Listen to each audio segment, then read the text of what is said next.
Hey guys, Amanda here from the Netballer, and I'm down at Pure Fitness and Performance in Lower Hutt with my trainer, Aaron.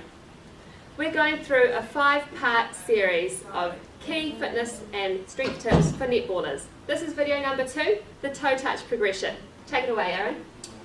Awesome. Okay, so essentially what happens through life is when we're born as a child, we're very, very mobile. We can put our legs behind our heads and all that sort of stuff. And gravity takes its toll. We sit in chairs quite a lot and things start to seize up and we actually forget how to do some things.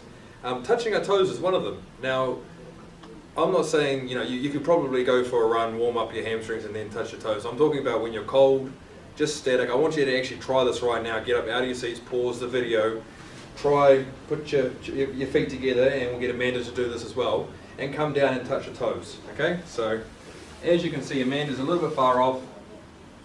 I'm at my toes. And now this is just for hip function. We actually haven't staged this. She can't touch her toes. So hopefully within these next 2 to 3 minutes we can actually get her down to that point.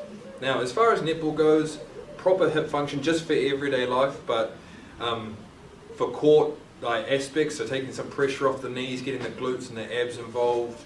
Again, we're going to cover that probably next week when we actually roll through the knees, but this is the first step into getting there.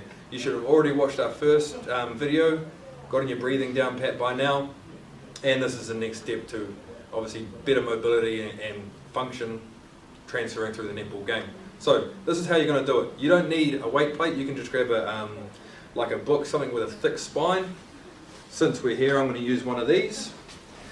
So what I'm going to get Amanda to do, you also need a towel, okay? So I'm going to fold this up. She's going to start on the ground, place your feet together. Yep, so open your knees there, we're going to crush that. So yep, she's going to put a good squeeze on that towel. She's going to start nice and tall, getting the arms up overhead. So we learn how to breathe, so she's going to breathe in. As she breathes out, she's going to come down, all the way down, as far as she can. And then bends the knees to touch the toe to finish. She's going to roll through that 5 times. Let's do that now.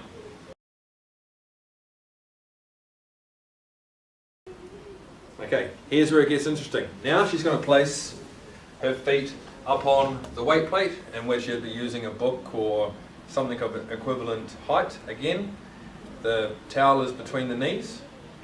She's going to start nice and tall, so getting the stretch on to start with. Going to use her breath, and then as she breathes out, she's going to come down, however far she can, and then bend her knees to finish. Okay, so she's going to try to make sure she keeps those knees locked, crushing in on that towel.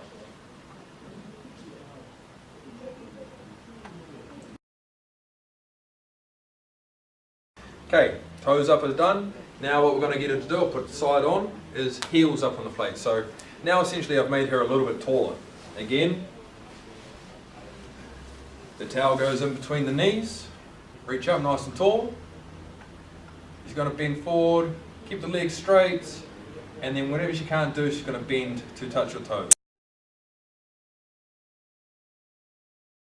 So here's where we're at. So now she's going to have her feet together, start up nice and tall. She's going to try come down, touch her toes. Boom. Excellent. Good stuff. So we've actually achieved something there today. From this she'll go on to do a little bit of strength training, try and reinforce the pattern, or else she's just going to go sit down in the chair in the car again and it's going to revert back to normal. Until next week guys, thank you very much. Thank you.